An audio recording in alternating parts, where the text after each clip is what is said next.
मनोज जी, एक सवाल और। जी। जैसा कि बहुत सी ऐसी कथाओं से पता चलता है कि कुछ चीजें शास्त्रों में लिखी गई हैं या फिर जो व्यासपीठ पर बैठ करके कुछ कथावाचक बोलते हैं, उन भ्रांतियों का खंडन होना चाहिए। क्या हमें जो साक्ष्य हैं या जो सही इतिहास है वो जानने की कोशिश करना चाहिए, या उन्हीं चीजों के सहारे हम इन परंपराओं का निर्वहन करते आ रहे हैं जैसा कि अभी तक, वैसा ही करना चाहिए? देखिए क्या होता है, ये एक मतलब बहुत प्यारा सा विषय आपने छेड़ा है। होता ये है कि एक आदमी होता है, उसको एक कोई चीज मिली जी। मूल अवस्था में, एक फल मिला आम।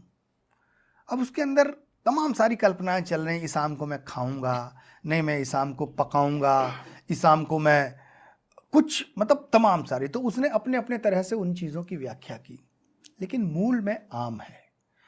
तो हुआ यह है कि जो मूल में धर्म ग्रंथ हैं उसके पैरेलल बहुत सारी बाद में, जैसे रामायण है, अब रामायण के बाद की जो भी रामायण के ऊपर लिखी गई टीकाएं हैं या जो भी कथाएं, वो अपनी तरह की हैं, लेकिन मूल में रामायण है। तो मुझे ऐसा लगता है कि जो मूल किताबें हैं, उन मूल किताबों में जो बातें लिखी हैं उनको मूल में रखकर आपको बातें करनी चाहिए।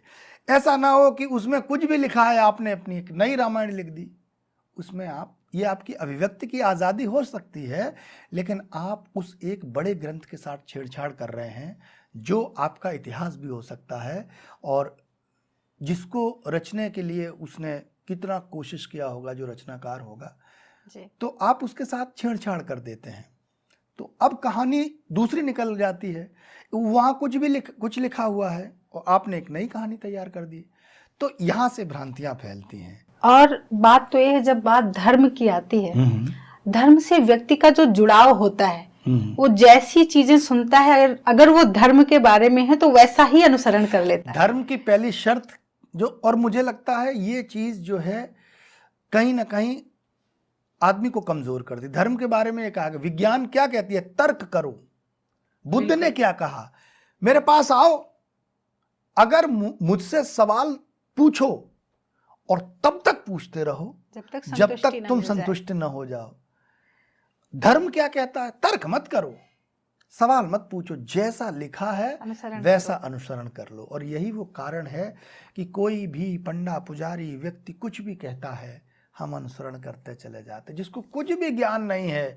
मैं देख रहा हूं बहुत सारे कथावाचक यहाँ पर होते हैं जिनको कोई भी ज्ञान नहीं है, वो कुछ भी कह रहे हैं और गाने पर नाच रहे हैं, और वो नाचते हुए वीडियो वायरल हो रहे हैं महिलाओं के, और ठुमके लग रहे हैं, जिनका कथा से कोई वास्ता नहीं है, लेकिन वो कथाएं कह रहे हैं। और कहीं ना कहीं धर्मांधता जैसे शब्द का प्रयोग हुआ यदि, तो इन्हीं सारी कथाओं से निकल कर आया होगा। बिल्कुल, इसी वजह से, क्योंकि आप जब कुछ भी कहेंगे, अब एक गांव में कथा हुई, अब जो व्यासपीठ पर बैठा हुआ व्यक्ति है, उसने कभी वाल्मीकि रामायण पढ़ी नहीं, उसने किसी से जनश्रुतियों में कुछ कहानी सुन ली और उसने गाने जोड़ लिए और उसमें चुटकुला जोड़ दिया और वो उस पर बढ़िया ढोलक बज रही है, लोग नाच रहे हैं, वो जो व्यासपीठ पर लोग बैठे हैं वो करतब दिखा रहे हैं और लोगों को मजा आ रहा है। अब उसने जो भी कह दिया, उनकी नज़र में वही सत्य है।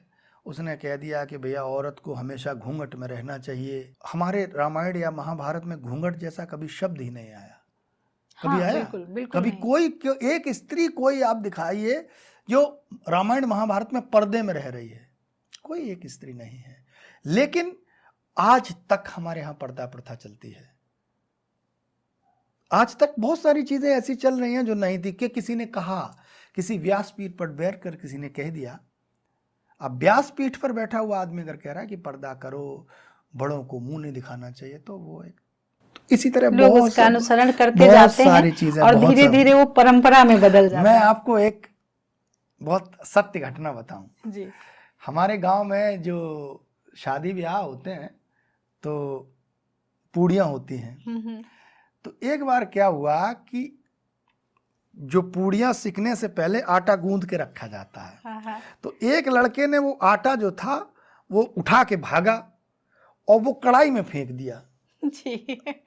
तो कढ़ाई में फेंक दिया तो कढ़ाई सिक के निकल के आया और वो उसने निकाल के रख दिया। बोले ये क्या है? कि ये जो है जो देवता को दान है मेरी तरफ से, ये लड़के का लड्डू टाइप का बना के उसमें डाला गया है। उसके बाद पूरे इलाके में आज तक वो प्रथा चल रही है कि वो एक गोला बना के उसमें डाला जाएगा, फिर ऐसे निकाला जाएगा और वो देवताओं को समर्पित कर दिया जाता है।